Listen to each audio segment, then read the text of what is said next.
Chapter 41. In the resurrection, men come forth to a state of endless happiness or endless misery. Wickedness never was happiness. Carnal men are without God in the world. Every person receives again in the restoration the characteristics and attributes acquired in mortality. About 74 BC. And now, my son, I have somewhat to say concerning the restoration of which has been spoken. For behold, some have wrested the Scriptures, and have gone far astray because of this thing. And I perceive that thy mind has been worried also concerning this thing. But behold, I will explain it unto thee. I say unto thee, my son, that the plan of restoration is requisite with the justice of God. For it is requisite that all things should be restored to their proper order. Behold, it is requisite and just, according to the power and resurrection of Christ, that the soul of man should be restored to its body, and that every part of the body should be restored to itself. And it is requisite with the justice of God that men should be judged according to their works.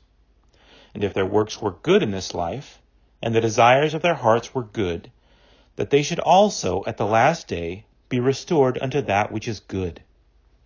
And if their works are evil, they shall be restored unto them for evil. Therefore all things shall be restored to their proper order, everything to its natural frame. Mortality raised to immortality, corruption to incorruption, raised to endless happiness to inherit the kingdom of God, or to endless misery to inherit the kingdom of the devil, the one on one hand, the other on the other. The one raised to happiness according to his desires of happiness, or good according to his desires of good, and the other to evil according to his desires of evil. For as he has desired to do evil all the day long, even so shall he have his reward of evil when the night cometh. And so it is, on the other hand, if he hath repented of his sins, and desired righteousness until the end of his days, even so he shall be rewarded unto righteousness. These are they that are redeemed of the Lord. Yea, these are they that are taken out, that are delivered from that endless night of darkness. And thus they stand or fall. For behold, they are their own judges, whether to do good or do evil. Now the decrees of God are unalterable. Therefore the way is prepared that whosoever will may walk therein and be saved.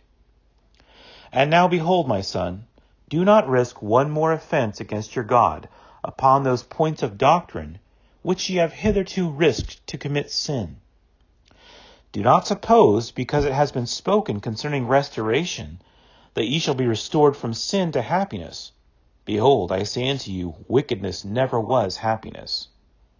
And now, my son, all men that are in a state of nature, or I would say in a carnal state, are in the gall of bitterness, and in the bonds of iniquity. They are without God in the world, and they have gone contrary to the nature of God. Therefore they are in a state contrary to the nature of happiness. And now behold, is the meaning of the word restoration to take a thing of a natural state and place it in an unnatural state, or to place it in a state opposite to its nature? O my son, this is not the case. But the meaning of the word restoration is to bring back again evil for evil, or carnal for carnal, or devilish for devilish, good for that which is good, righteous for that which is righteous, just for that which is just, merciful for that which is merciful. Therefore, my son, see that you are merciful unto your brethren, deal justly, judge righteously, and do good continually. And if you do all these things, then shall you receive your reward. Yea, ye shall have mercy restored unto you again. Ye shall have justice restored unto you again. Ye shall have a righteous judgment restored unto you again, and ye shall have good rewarded unto you again.